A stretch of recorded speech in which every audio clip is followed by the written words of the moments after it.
você nunca tá ali porque você merece, ou você tá ali porque você é um rostinho bonito, ou você tá ali porque, enfim, você tem um relacionamento com alguém. E aí o que não faz sentido pra mim é essa conta não bate de que você só tá ali porque você é mulher, sendo que pra estar ali eu tive que lutar 10 vezes mais, sabe? E eu já sofri, obviamente, ameaça de todos os tipos de jeitos. Eu acho que a questão de dar oportunidades é uma coisa muito importante. O meu superpoder é a resiliência, porque eu acho que nós precisamos realizar os nossos próprios sonhos. Eu ainda assim acredito fielmente de que, cara, o nosso cenário, ele tem muita história bonita, muitas meninas que fazem tudo acontecer.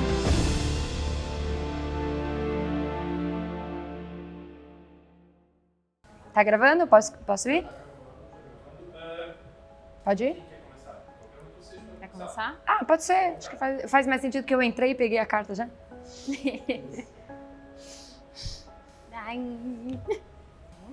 Você teve figuras femininas em quem se inspirar no cenário de games? O que elas te ensinaram? Mano. Não, já começar com essa sacanagem, aí eu fico... eu tive, sim, mas eu tive poucas, né? Eu acho que quando eu penso na minha carreira toda, eu entrei nos esportes em 2017 como jornalista e eu tive pouquíssimo... Nesse momento que eu sei que estavam atuando, tinha a Dani Rigon e a Bá Gutierrez, que, hoje em dia trabalha comigo sempre. E eu me lembro, assim, vividamente, eu sempre quis ser jornalista e eu já queria trabalhar com esportes. E aí, em 2017, eu participava de alguns fóruns sobre o CBLOL, que era a minha maior paixão. Eu era muito apaixonada pelo CBLOL, eu amava falar do CBLOL, mas eu não falava muito porque os fóruns que eu participava só tinha homens e eu sabia o que homens faziam quando mulheres tentavam comentar em assuntos que eles julgavam que eram deles. E aí, um dia eu vi uma matéria de uma menina, que era a Dani Rigon, que trabalhava na ESPN, e os caras estavam respeitando ela e estavam respeitando o que ela tinha escrito. E aquilo me bateu muito, assim, de eu falar, caramba, se ela tá fazendo, eu também posso. E aí eu fui escrevendo matérias, fui postando nesse mesmo grupo, nesses mesmos fóruns, e conheci a Dani Rigon pessoalmente. Hoje em dia ela é uma das minhas melhores amigas, a gente trabalhou juntas na ESPN, então no jornalismo eu acho que ela foi a minha maior figura. E aí teve a Bá Gutierrez, que fez uma redação que tinha como maioria mulheres lá em 2018. Isso também me atravessou muito porque eu não estava nessa redação, mas elas sempre conviviam comigo. Então foi muito sem precedente isso que a Bá fez. E eu acho que essas são as minhas duas figuras femininas no jornalismo. E aí, em 2020, eu decidi me tornar caster, que é aí que você começa a sorrir, né, Nive? Que eu tava pensando ainda o que eu queria da minha vida, eu já apresentava podcast, eu queria muito entrar nisso. E aí eu decidi que eu queria me tornar apresentadora. E aí eu fiz uma entrevista com uma apresentadora, aí... Ai, que lindo, eu lembro desse dia. Eu fiz uma entrevista sobre os seus 29 anos, né? E era pra ser uma entrevista longa, mas não tão longa quanto que foi, né? A gente ficou conversando 3 horas, eu lembro. E foi uma entrevista, assim, que eu fiz com muito carinho. Eu fiz toda a pauta pensando em te humanizar para além do que te estereotipavam e tal. E no final eu falei que eu tava querendo me tornar apresentadora e que você era uma grande referência para mim. E aí você me deu a maior força, me deu vários conselhos, várias coisas.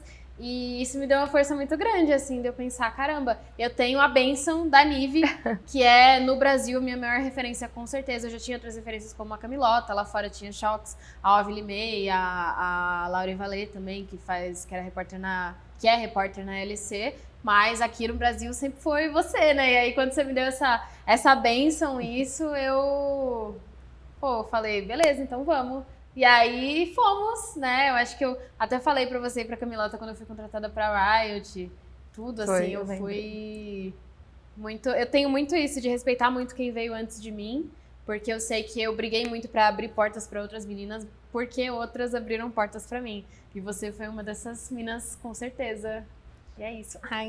Ai, lindo, emocionante você falar sobre isso, porque eu lembro disso, eu lembro da gente conversar, e eu lembro de você falar isso pra mim, que você queria trabalhar com isso. E E ver isso acontecendo, isso realizando, pra mim foi muito lindo, porque eu pude assistir, assim, ver o seu sucesso e falar, ai, eu tô lá acompanhando e torcendo desde o começo. Então, pra mim foi muito emocionante ver isso. Essas são as histórias que a gente vê no esporte eletrônico que fazem, sei lá, tudo valer a pena e faz a diferença, né? Mas e um dia eu quero ainda fazer dupla com você no palco, pra consolidar. Com certeza isso vai acontecer em breve. A gente já tá duplando aqui? Sim, vamos que vamos. E você, teve figuras femininas em que se inspirar no cenário de games e o que elas te ensinaram? Cara, isso é muito doido, porque na época que eu comecei, realmente não tinha menina nesse meio naquela época eu não tive. Mas eu tô trabalhando com isso desde 2013, então de lá pra cá eu tive muitas inspirações, mesmo pessoas que vieram depois de mim e que indifere, sabe? Eu aprendi com muitas pessoas no cenário e você com certeza é uma delas.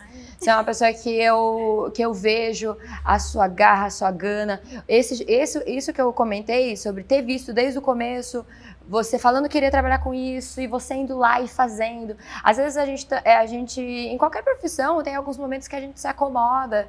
Então, quando a gente vê essa gana e essa vontade das outras pessoas de subir, de melhorar e esse sucesso que vem assim do nada, tudo isso é inspiracional pra gente. Então, pra mim, eu posso comentar sobre várias pessoas, muitas você comentou aqui, que é a Bá Gutierrez, a Camilota. A Bá é muito curioso porque eu também trabalhei com ela desde 2015, mais ou menos. A gente trabalhou muito juntas e eu também pude compartilhar muitas coisas com ela, aprender muitas coisas com ela. Também tive muitos momentos de troca assim com ela. Da Camilota a mesma coisa. Malopes é uma pessoa que me ensina todos os dias. Muitas trocas que a gente teve, conversas longas, assim, inspiracionais de vida. E se eu começar a citar algumas, eu vou ter que falar todas, então eu vou citar aqui essas como as principais.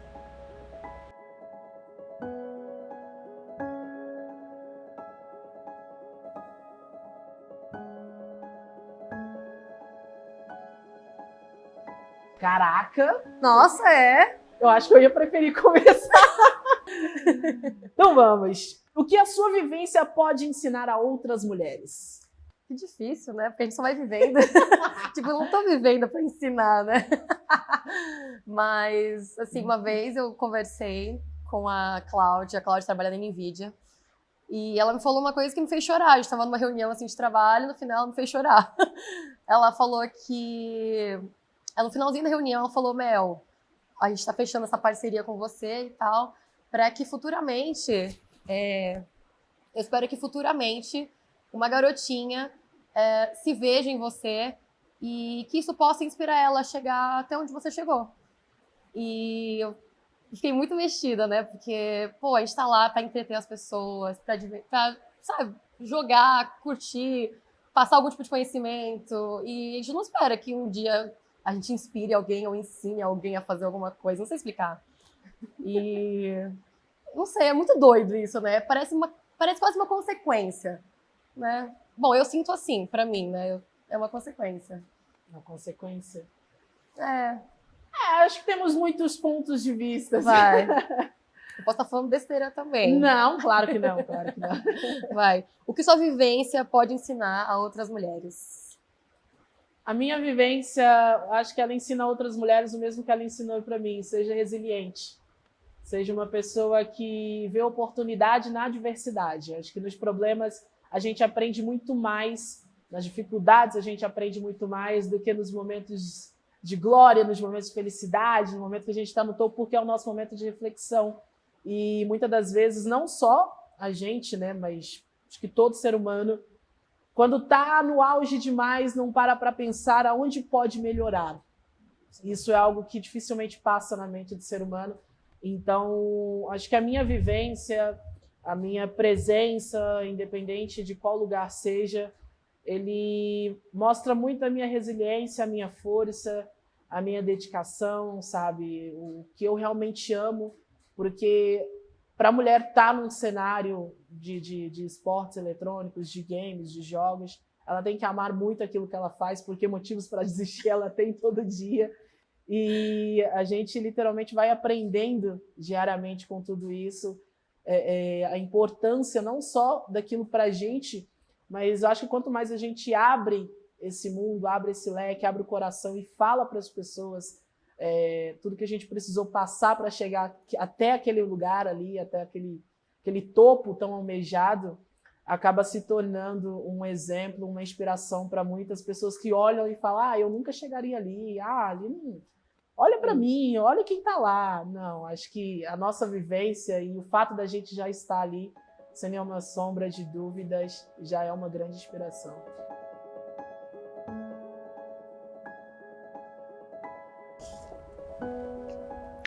Como outras mulheres inspiram você a propor e construir mudanças? Pergunta boa, hein? Na minha função de narradora, como eu havia mencionado, no Brasil não existia, né? Então eu busquei muitas referências masculinas, porém lá fora tem a Pense, né, que é narradora também, e estudei bastante o modo dela narrar e tudo mais, a força que ela tinha e a presença de palco que ela possuía quando participava, né, dos castings, porque só tinha parceiros homens. Acho que é muito importante você estar olhando realmente como que ela vai suportar, né? Primeiro momento, assim, como que é a postura dela? Tá sendo aceitável? Tá agradando? Posso fazer igual? Consigo fazer igual? E acho que foi um ponto muito legal ter ela como uma referência ali também. Mas uma pessoa que eu gosto de falar muito é a Nive. A Nive, ela é uma pessoa maravilhosa, conheço ela há muito, muito tempo, assim. Eu conheço ela há muito tempo, ela não me conhece tanto tempo assim, porque eu era fã bem antes. Mas ela é um modelo de superação e de evolução profissional. Então, acompanhei ela quando ela fazia cosplay, bem antigamente, né? Ia para os eventos de cosplay e tudo mais, tirava foto. E hoje em dia, ver a presença dela em diversos meios, em diversos cenários, não só em um modo de jogo, mas em tantas outras modalidades, tanto nacional quanto internacional, eu acho que eu me apego muito a esse crescimento dela, sabe? Eu falo, putz, olha o tanto que essa mulher rala, que ela estuda e que ela propõe. A presença dela, ela entra no lugar, você já vê que vai ser um negócio assim absurdo, para não falar palavrão aqui, mas eu acho que o maior modelo de você inspirar outras mulheres é você sendo resiliente, estudando e se capacitando. Não manter um nível, né? Você, tudo bem, narração, por exemplo. Você não pode ficar constante. Você tem que estar se atualizando. Tem atualização do jogo, tem atualização no vocabulário, tem alguns memes que você pode trazer para dentro da narração. Então, você se atualizar sempre. A Nive, para mim, é esse modelo de mulher que se atualiza sempre, está sempre ali perfeita, impecável. Então, não manter constância. Esse é o modelo que eu espero das mulheres, assim, que me inspiram. Como outras mulheres inspiram você a propor e construir mudanças? Okay. Olha, eu busco muito... dentro da própria história da humanidade, me inspirar em grandes mulheres, né? Que fizeram história na política, história na arte, história no social, história na humanidade em geral, porque buscaram, né? Uma delas que eu gosto muito, não parece, tá bom? Não parece. Mas eu fui bailarina profissional. Ah, que lindo! Adoro balé. E durante 24 anos na minha vida, né? Fui bailarina. E assim, uma revolucionária no balé foi Isadora Duncan. Ela revolucionou a forma de você ver a dança, né? Ela usou a dança para romper barreiras sociais, barreiras políticas. Ela usou a dança para mostrar para o mundo que existia outra forma de pensar. Sim. Né? Então, enquanto a gente tem o Royal Ballet, que é todo muito formal, muito, né? que é o modo inglês, né? De você ver a dança, que é tudo muito uniforme. Você tem também o Bolshoi, que mostra que você tem que ser muito mecânico, né? Todos têm que ser muito robotizados, né? Tem que ter uma disciplina rigorosa, que vai mostrar, né, a cortina de ferro, a antiga, né, cortina de ferro, a forma comunista de ser. E o Bolshoi, que tem, embora tenha toda uma plástica, mas toda também muito uniformizada, uma forma única de se pensar. A Isadora Duncan, que era francesa, ela tirou o uniforme, as meninas ficavam praticamente nuas, e você tinha um balé livre. Então a mão era livre, tudo era muito livre. Então você dançava pela liberdade, né? Então o que ela mostrava com isso? Que você tinha uma liberdade de pensar, que você tinha, que a mulher era livre, entendeu? Começou com ela ali mostrar que você não tinha que ter um padrão rígido de pensamento, que você não tinha que obedecer, que você tinha que construir o seu pensamento. A casa lá na França, em Paris, onde tem Rodin, onde está o Rodin, o museu, né, dele, foi a casa dela. Caraca! E onde era todo o balé dela.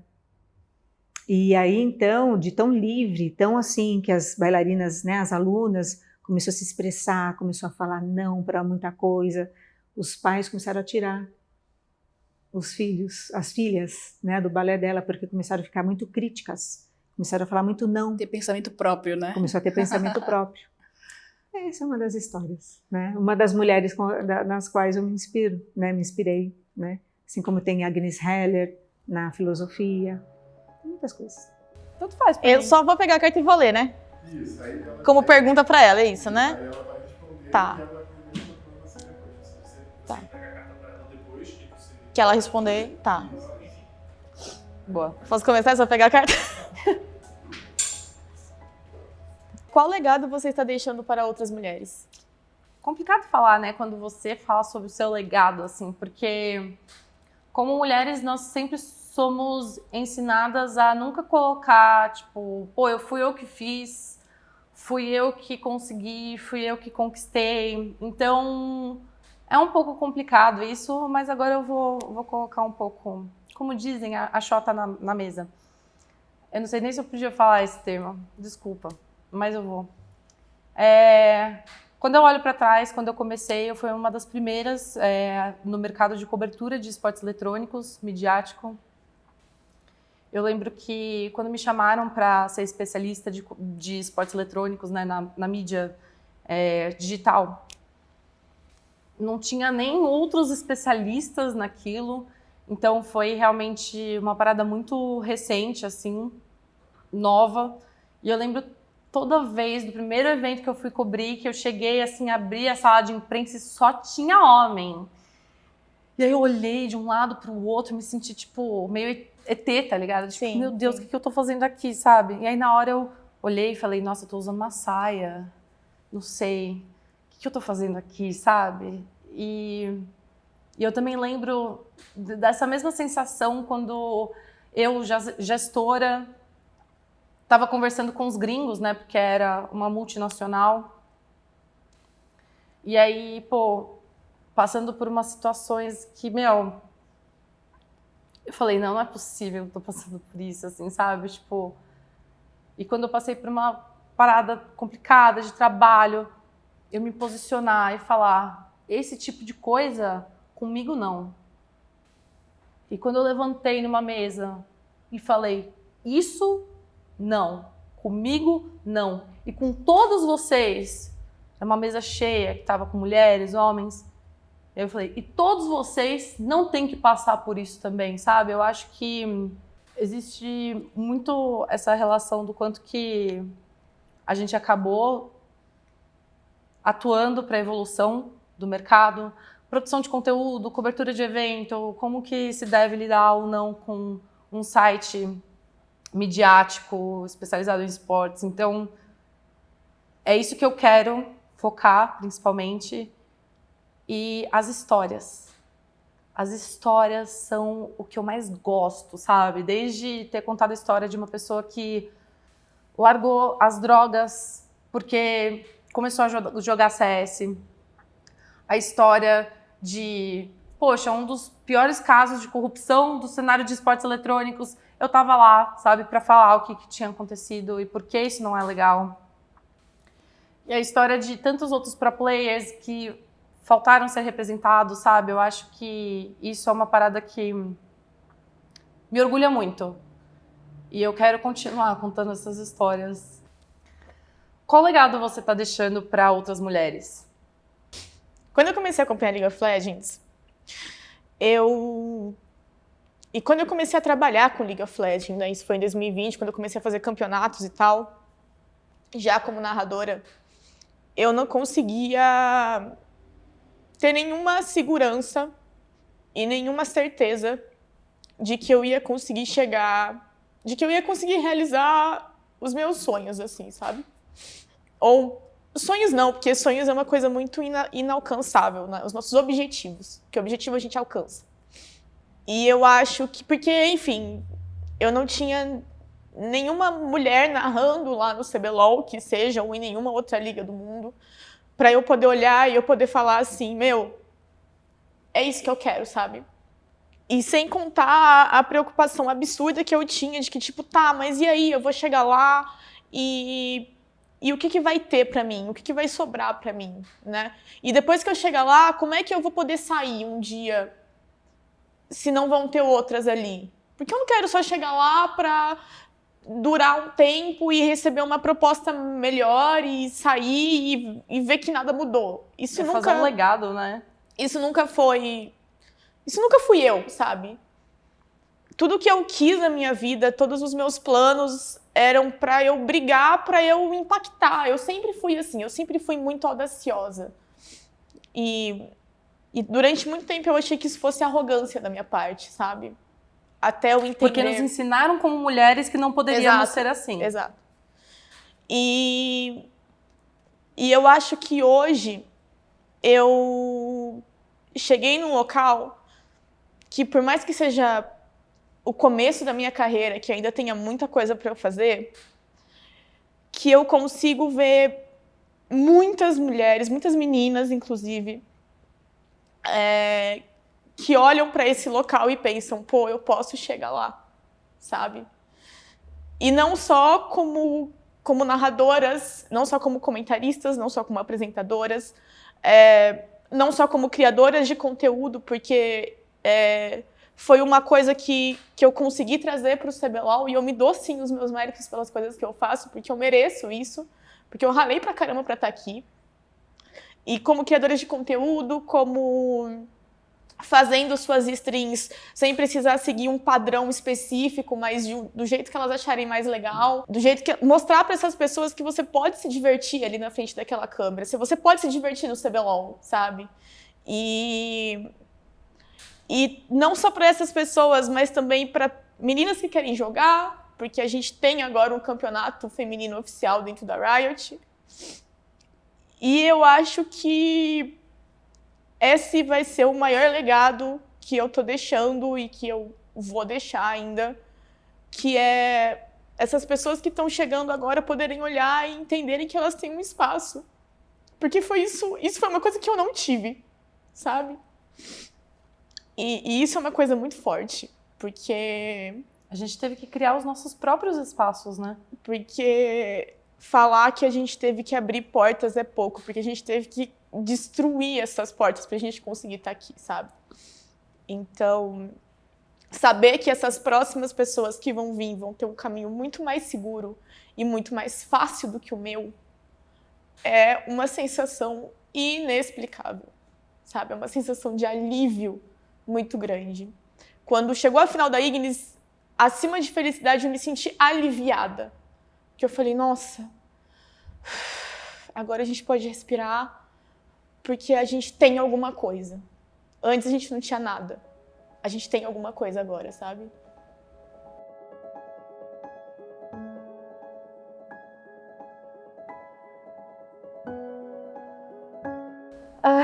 Bom, você já abandonou uma partida por conta de ofensas pessoais? Como isso mudou sua relação com jogos?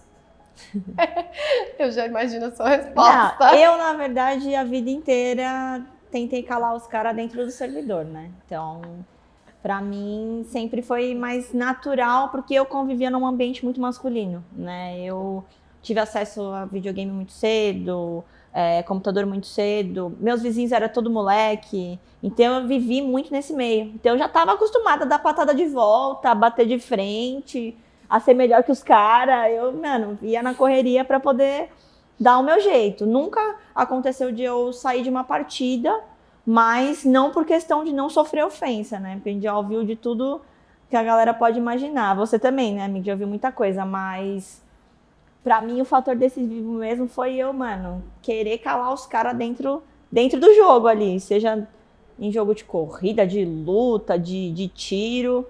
Eu nunca baixei minha cabeça, mas eu sei que eu sou uma exceção, né? Isso não é normal. Muitas meninas acabam realmente se sentindo ameaçadas, até mesmo porque a forma com que eles falam até parece que a gente não merece, não pode estar ali, né? Então, a vida inteira eu tentei fazer da minha forma para poder não só defender a minha vontade de estar ali, de querer jogar, mas muitas vezes eu tinha meninas jogando comigo e eu queria mostrar para ela que não vai falar mal, não vai fazer a gente sair do jogo não, porque a gente vai continuar jogando. Então, eu sempre tentei bater de frente para não deixar isso me inibir, né? Não deixar eu ser calada dentro do jogo.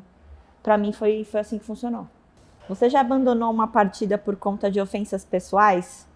Como isso mudou sua relação com os jogos? Bom, eu acho que nisso a gente sempre foi muito parecida, né? Se tem uma coisa que eu sempre aprendi na minha vida com meu pai, foi nunca baixar a cabeça pra ninguém. Principalmente quando você não tá errado e você tá buscando justamente por uma coisa que você nem deveria buscar, deveria ser, tipo, normal e é isso. Bom, eu já passei alguns casos muito mais graves do que apenas abandonar uma partida, né? Porque eu já joguei em LAN contra meninos e eu já sofri, obviamente, ameaça de todos os tipos de jeitos.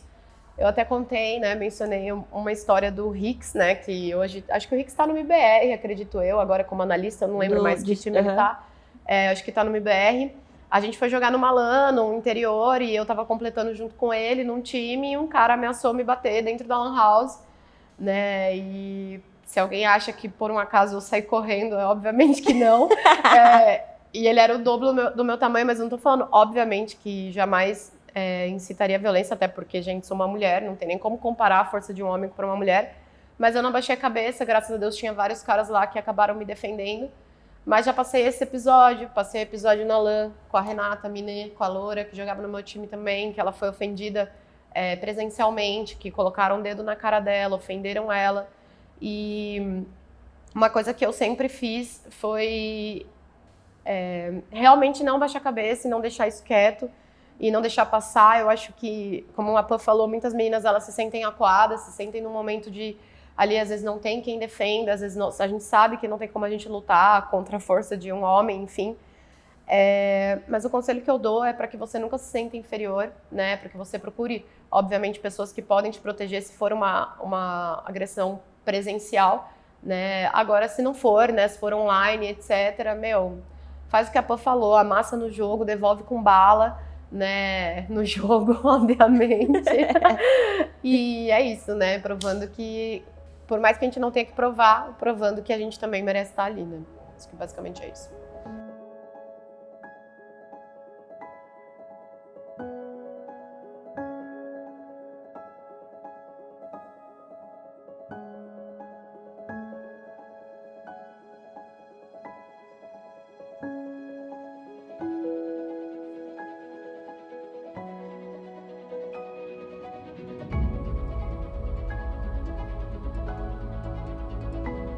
Como as organizações brasileiras abrem espaço para mulheres mostrarem seu potencial nos esportes? Acho que essa pergunta era até mais para mim. Mas sim, me responde o que eu quero ver você falar. Cara, eu vou falar meu ponto de vista. Claro, eu acho que ainda falta muitas organizações verem que mulher não é só um rosto. Porque no começo tinham muitas organizações que tinham só influencers. Porque mulher cria conteúdo, acaba trazendo mais uma visibilidade. Mas eu acho que falta você acreditar no potencial. Muitas organizações já viram que o potencial feminino é muito grande de jogabilidade, de criação de conteúdo, de cuidar da parte estrutural. Então, acho que tem bastante abertura, mas ainda falta mais. Faltam lugares de destaque para situações de destaque. Então, acho que o que você está fazendo é muito importante. Dá a oportunidade de ter uma staff muito maior, né, com pessoas que se identificam no gênero feminino. Você ter players, porque eu já vi tanta gente falar, não vou investir em time feminino porque não vale a pena. Por que não vale a pena? Porque ela não tem um campeonato feminino? Bota no campeonato tradicional. Ah, mas não... Então, paga um coach, paga um manager, paga um staff, paga tudo para o time feminino ter capacidade, tanto quanto de disputar um campeonato tradicional. Eu discuto muito isso em casa, porque hoje o cenário de esportes, os jogos, eles não dependem da sua aptidão física, para nada. Mulher e homem não tem diferença estrutural, pessoa não binária não tem diferença estrutural, nada. Todo mundo pode bater de frente com todo mundo. A diferença são as oportunidades de gênero, igual você falou. O homem, quando nasce, o pai já vai falar o quê? Ah, toma esse jogo aí, vai jogar. Vamos jogar. Na minha época tinha daquelas negócios no shopping. Vamos jogar lá. Exato. As mulheres, brinca aí de boneca. Se pegar no videogame, pô. Igual o skate, sabe? Então tem uma certa... Então as pessoas precisam entender que se você dá a mesma oportunidade tanto quanto e trabalha tanto quanto, você vai conseguir igualar e não vai precisar dessa separação dos cenários por conta disso. Então, acho que precisa das organizações darem abertura para ter espaço de destaque. Eu acho que espaço de destaque é muito importante. E agora é contigo. Então, volta para mim, né, a pergunta. É verdade, agora que vai. Como as organizações brasileiras abrem espaço para mulheres mostrarem seu potencial no esporte? Então, eu acho que assim, falando do MIBR, né, a gente abre espaço. Hoje eu tenho o maior orgulho de falar, de novo, que a gente tem 2 times femininos, tem uma CEO mulher, tem quase 50%, vai chegar em 50% da nossa equipe de back-office de mulheres, de talentos que se identificam com o gênero feminino. Mas isso não é fácil, tá? Botando um pouco aí de panos quentes em cima das organizações, não é fácil, porque, de fato, as meninas precisam, a gente precisa profissionalizar as meninas. Sim. E para isso, quanto mais campeonatos femininos existirem, melhor. De fato, aí você vai me perguntar, mas por que vocês não inscrevem num campeonato misto? Podemos inscrever, mas as meninas ainda precisam jogar mais, precisam tecnicamente evoluir para poderem estar no campeonato misto. Porque senão não adianta botar elas no campeonato misto para elas não estarem num nível técnico igual ao dos meninos, também não vale a pena. Então, agora investir, as marcas entenderem, né, que sim, os times femininos são incríveis, sim, e que merecem também o investimento delas e o patrocínio delas.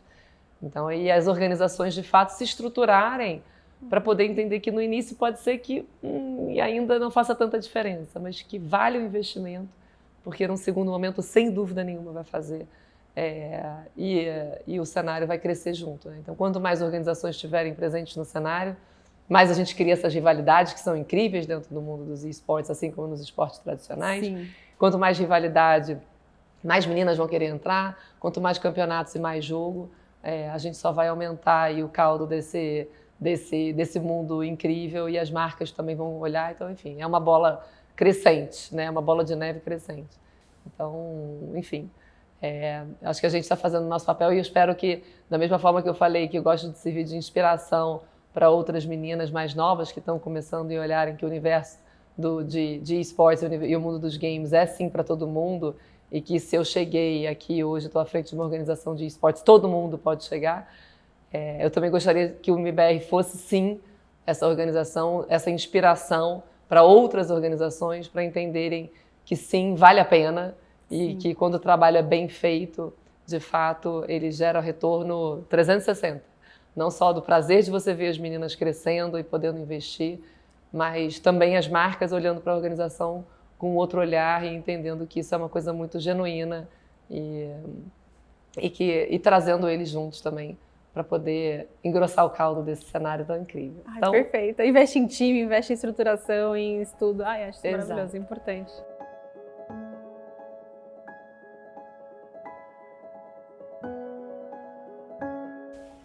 Isso aí.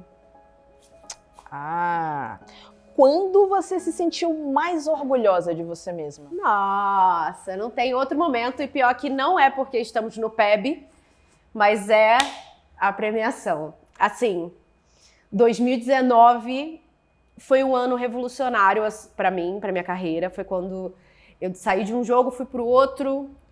Parecia que as coisas estavam confusas, que eu não sabia se eu estava fazendo a coisa certa da minha vida. E no final veio o prêmio para botar um ponto final e falar que eu estava no caminho certo. Uma confirmação. Uma confirmação, sim. E sabe o que é engraçado? Pode não parecer, o pessoal vai achar que é meme, mas é verdade. Eu passei minha vida inteira, por conta desse negócio de atuação, o meu pai, principalmente o meu pai, ele tinha muita dificuldade de aceitar o meu trabalho. Pelo fato de que é difícil ter dinheiro, né, gente? Vamos combinar. Não é sempre que você está numa novela, não é sempre que você está fazendo uma publicidade, não é sempre que você está fazendo um filme. E essa inconstância acabava atrapalhando a minha vida financeira. Eu não conseguia me manter estabilizada, sabe? Mesmo eu fazendo 1 milhão de coisas, era um dinheiro muito incerto. Antes de eu pensar em tudo isso na minha vida, e meu pai já, óbvio, né? O adulto consegue pensar a longo prazo, porque minha filha vai fazer da vida, ele tentava fazer com que eu escolhesse outro lugar, uma segunda opção. E eu tinha certeza que não era pra fazer isso. Eu tinha certeza absoluta de que eu tinha que seguir a minha carreira de atriz. E toda vez que eu fazia alguma peça de teatro no final do meu curso de teatro no Teatro Miguel Falabella, tinha uma competição. E eu ganhava uma premiação. Eu ganhei 3 premiações. Oh. E toda vez que eu pegava esse prêmio, eu entregava pra ele e falava, pai, viu? Eu tô no caminho certo, pai, viu? E pela primeira vez, pelo Prêmio Esportes Brasil, foi um prêmio que eu dediquei a mim mesma. Pela primeira vez, assim. 2018 eu fui indicada. Confesso que eu não queria ganhar em 2018. Eu não estava preparada psicologicamente para isso. Eu levei muito hate da comunidade. Principalmente da comunidade das pessoas que estavam junto comigo. Eu falei, cara, eu não tô preparada para isso. Não tô. Em 2019, quando tudo passou... e quando eu fiz a mudança de jogo, eu vi a comunidade me abraçando, uma nova comunidade me abraçando e a antiga também falando, vai, tu é bom no que tu faz, eu tenho certeza que você vai brilhar lá também. E eu peguei aquele prêmio, eu sabia, eu me senti completa. Eu falei, esse prêmio eu mereço de verdade. Eu sinto que ele era pra ser meu e é isso, assim, foi bem difícil pra mim, mas ao mesmo tempo, em 2019, a confirmação do Prêmio Esportes Brasil de eu ter ganho foi uma doideira, mais ainda porque eu tava apresentando a segunda tela. Eu não tinha nem preparado discurso, Águas. Eu fui, segunda tela. Primeiro que eu amo fazer a segunda tela é incrível, por sinal, você que não assiste a segunda tela, vai assistir a segunda tela, é maravilhoso. É ótimo. É no YouTube, é com a galera, com a comunidade. E eu sou apaixonada, na época eu tava super assim, vamos fazer a segunda tela ser a melhor tela da face da Terra! E eu tava lá, fazendo não sei o que, o pessoal, chegou o seu momento, Camila, vai lá pra frente, aí eu, ai gente, e eu pensando, putz, quero muito ganhar, mas eu não tenho nem discurso, não sei se eu faço questão não. Aí eu fiquei sentadinha lá e foi tudo muito, muito emocionante pra mim. Eu acho que o Prêmio Esportes Brasil, o prêmio de 2019, foi o mais marcante pra mim. Você quer ouvir uma coisa curiosa? Diga. Eu votei em você todos os anos. Eu vou lá! Eu tirei seu microfone ou não? Não, acho que não. Tá aqui? O microfone tá parado, tá bom? Cara, eu amo ver essas mulheres que falam. Teve amiga minha que mandou uma lembrança. Foi a Bruna Balbino. Ela me mandou a lembrança de 2018 pedindo um voto pra mim. Falei, gente, que incrível. É isso. Obrigada. Ai, que isso. Obrigada. Votaria mais uma vez. E voto mais. E votem nas minas. Vota nas minas. É isso. Agora deixa eu ler pra você. Quando você se sentiu mais orgulhosa de você mesma? Acho que isso veio recentemente com a Ignis Cup, que foi o primeiro campeonato de LoL para o cenário inclusivo, oficial, da Riot, no estúdio, com as meninas jogando a final direto da arena, torcida, público. E eu acho que aquele foi, assim, certamente um dos melhores momentos da minha vida. Porque desde que eu entrei no cenário, desde que eu comecei a acompanhar o cenário, é algo que eu queria muito ver. Então, eu entrei naquele cenário sem saber o que eu podia esperar, comecei a jogar, me interessei, e chegou um momento que, por causa da toxicidade de parte da comunidade, eu pensei em parar. E eu parei de jogar várias vezes. Aí eu voltava porque eu gostava muito do jogo. Aí eu lembrava por que eu tinha parado e parava de novo. Aí eu falei assim, não, cara, não, eu acho que eu vou parar. E aí, o que não me fez desistir foi um dia quando eu estava passando pelo Twitter e alguém colocou na minha timeline que estava rolando um campeonato feminino. E aí eu falei assim, campeonato feminino de LOL? Que isso? E aí eu fui lá, e aí quem tava narrando, comentando, as juízas, quem tava apresentando eram só mulheres, quem tava jogando eram só mulheres. Eu fiquei assim, mano, sério que existe isso daqui? E aí eu falei assim, eu preciso fazer parte disso. Eu era ruim, continuo ruim até hoje, não tem problema, tá tudo bem. Ainda bem que eu não ganho a vida jogando, né? Isso é muito importante. Mas eu falei assim, eu quero fazer parte disso de alguma forma. Criei uma segunda conta, comecei a treinar, entrei em um monte de grupo, achei um pessoal que me aceitou no time, a gente jogou uns 2 campeonatos, fomos eliminados no primeiro jogo, e eu saí de lá assim, cara, que incrível. Essa foi a minha sensação, que incrível. E eu falei assim, pô, por que a gente não pode ter mais disso, sei lá, não pode ter um CBLOL feminino, alguma coisa assim acontecendo? E desde que eu comecei a trabalhar com casting, desde que eu entrei na Riot, eu tinha muito essa sensação de eu preciso fazer alguma coisa. Eu preciso fazer alguma coisa porque, cara, olha onde é que eu tô chegando e tudo começou por eu estar assistindo um campeonato feminino que não me fez desistir. Então, eu queria muito poder dizer para todas as meninas que queriam jogar e queriam ser profissionais e queriam trabalhar com aquilo, eu queria muito poder chegar para elas, olhar e dizer assim, não desista, tem um campeonato aqui. Só que, sendo realista, é muito difícil. Você querer viver disso em uma comunidade que não te apoia, que não quer te remunerar, que não quer te contratar, que olha você apenas, às vezes, para fazer publicidade. E isso vai minando os sonhos. Eu vi muitas meninas ao longo do caminho que pararam de jogar, que se afastaram, que largaram tudo porque estavam frustradas. Então, esse ano, quando a Riot falou assim, a gente vai fazer um campeonato feminino, a gente vai fazer para o cenário inclusivo, que aí engloba mulheres cis, trans e pessoas não binárias também. E a gente vai fazer esse campeonato, a gente quer fazer outras ações também.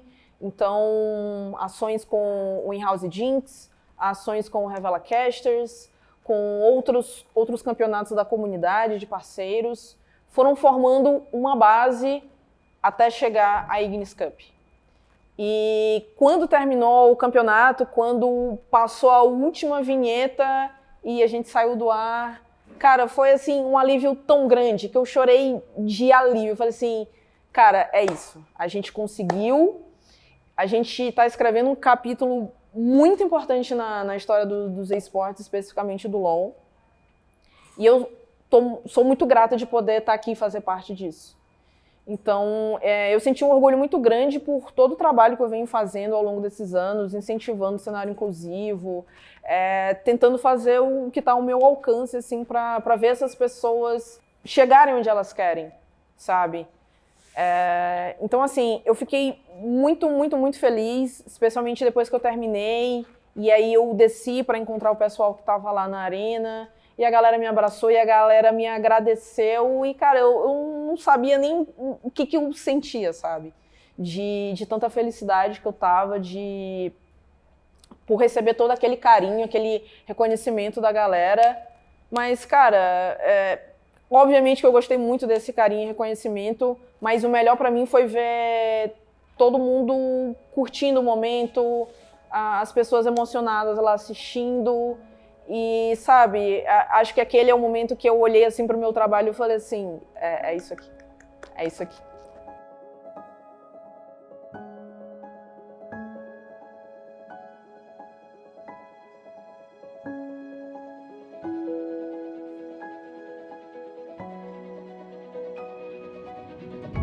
Como dar mais visibilidade aos talentos femininos já consolidados no cenário?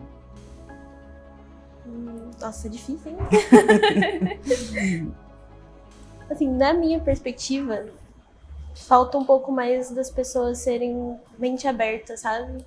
Porque agora tá começando a ter um investimento maior no meu cenário, né, de LoL. Não sei como é que tá os outros, eu sei que tem vários que já teve um certo desenvolvimento. Mas agora que estão tendo um investimento e tal, eu acho que as pessoas precisam abrir um pouco mais a mente delas e entender que é importante pra gente, sabe? Então, na minha perspectiva, é isso. Como dar mais visibilidade aos talentos femininos já consolidados no cenário? Eu acho que a questão de dar oportunidades é uma coisa muito importante, porque eu vejo pela minha experiência mesmo, assim, eu tive uma oportunidade dada por uma organização grande e que eu acabei usando para crescer e me desenvolver em cima disso, assim, mas eu vejo que foi muito importante esse primeiro passo. Então eu vejo que é muito importante das organizações também darem essa oportunidade aos talentos de se mostrarem, de mostrarem do que são capazes mesmo, de arriscar de uma certa forma, sair da caixinha.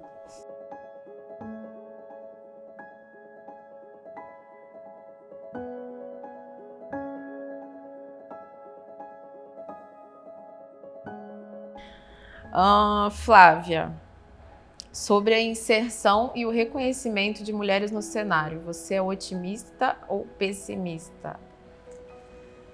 Eu sou otimista. Eu sou otimista porque eu acho que cada vez mais a gente consegue enxergar mais as mulheres presentes em lugares diferentes. E quando a gente tem mais mulheres aparecendo, a gente tem mais mulheres entendendo que aquilo também é para elas. Que elas também podem fazer parte daquele cenário, que elas também podem fazer parte daquele mercado, porque elas têm um exemplo, porque elas têm alguém para olhar e pensar que ali também cabe elas. Então, a referência é muito importante. Exato. Então eu acho que a gente está longe do momento ideal, mas estamos caminhando para ele. Eu acho que eu vou estar aqui para ver esse momento ideal? Provavelmente não. Mas estou tentando fazer minha parte. Você está fazendo sua parte, muito bem. Késia, sobre a inserção e o reconhecimento de mulheres no cenário, você é otimista ou pessimista?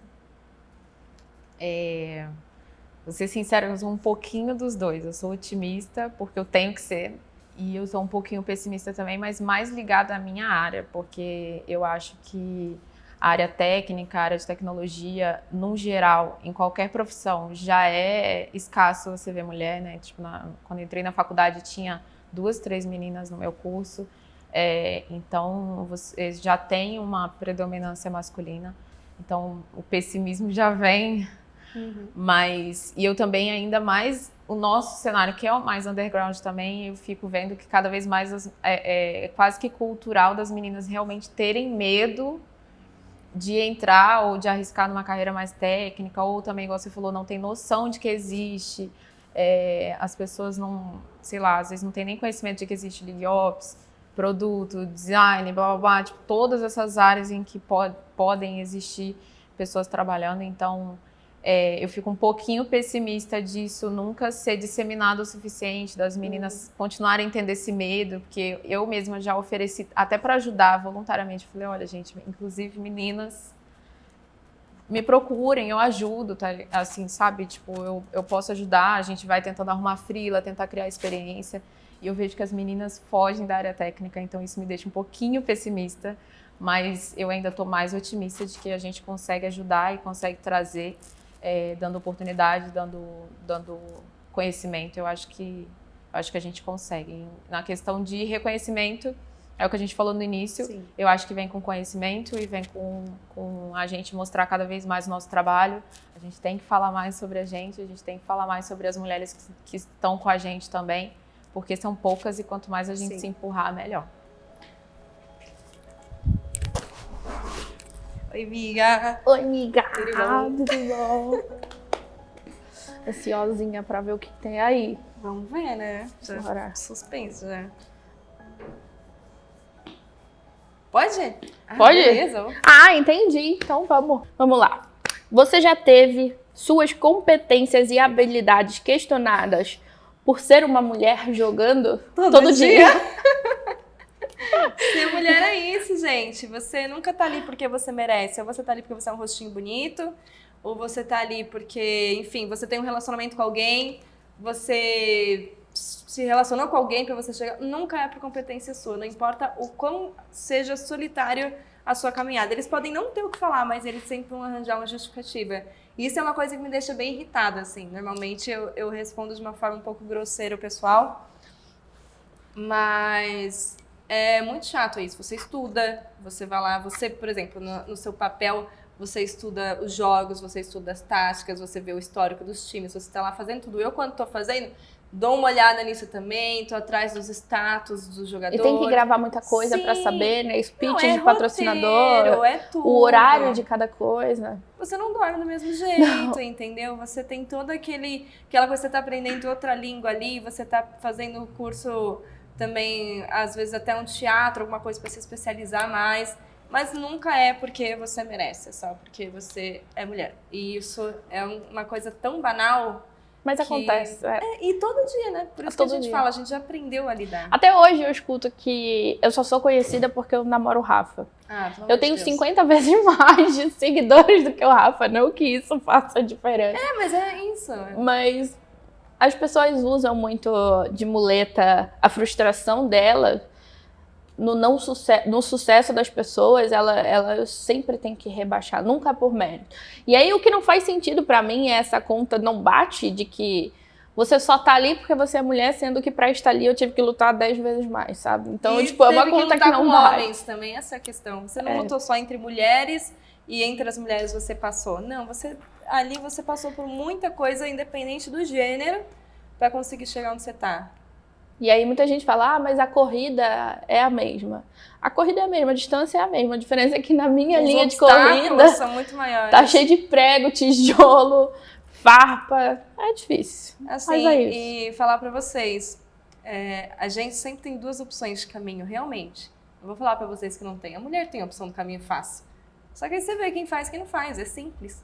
Você vê quem tá ali na raça, porque tem a opção. Você tem como...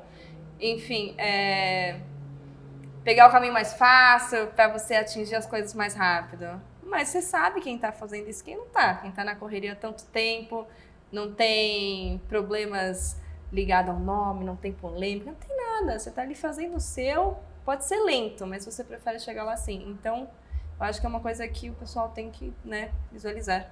Mas e você? Você já teve as suas competências e habilidades questionadas por ser uma mulher jogando? Muito. Eu acho que isso se dividiu em 2 etapas na minha carreira. Uma quando eu era jogadora e outra quando eu comecei a vida no casting. E quando eu era jogadora, eu sempre fui uma jogadora que tinha uma persona de marrenta, de marra. Porque essa era a forma que eu tinha de conseguir fugir um pouco dessa imagem da menina que consegue pelo caminho fácil, de ser só por mulher. Então eu tentei montar uma imagem muito de mina brother. Porque eu sabia que era a minha única forma de ser mais aceita. Então, nessa época como jogadora, ainda assim eu sofri muito, mas eu acho que foi uma época que eu tive um pouco mais de aceitação do que quando eu vim pro casting. Porque quando eu vim pro casting, é muito difícil você ser uma mulher que entende do jogo, porque você vivenciou, porque você foi capitã a vida inteira, então você entende da tática, e você falar de times que tem homens. E muitas dessas vezes, esses caras não gostam... Sim. De ter uma opinião sobre o jogo deles de uma mulher. Então, no começo, eu tomei muito hate, né? E eu lembro, uma coisa que me marcou muito foi uma transmissão de um campeonato de CS. E tava um coach muito famoso de um time brasileiro que jogava no exterior. E esse coach fez uma pergunta para a bancada de análise inteira. E todo mundo respondeu uma coisa e eu fui a única diferente. E eu sempre analisei as VOD, né, para ver o que eu podia melhorar. E aí, olhando o chat, quando eu falei a resposta diferente, todo mundo, burra, isso, aquilo. E aí, quando ele revelou a resposta e a minha tinha sido a única certa, todo mundo, ficou, caraca, a mina manja, que não sei o quê. Então, eu precisei que um cara validasse a minha opinião. Então, sempre foi muito difícil nesse meio de casting. Eu vejo muito cara que enrola, que ele é muito bom de presença de palco, que ele fala bonito, que ele tem um vocabulário muito amplo, sabe o que tá fazendo. Mas ele não tá falando taticamente do jogo.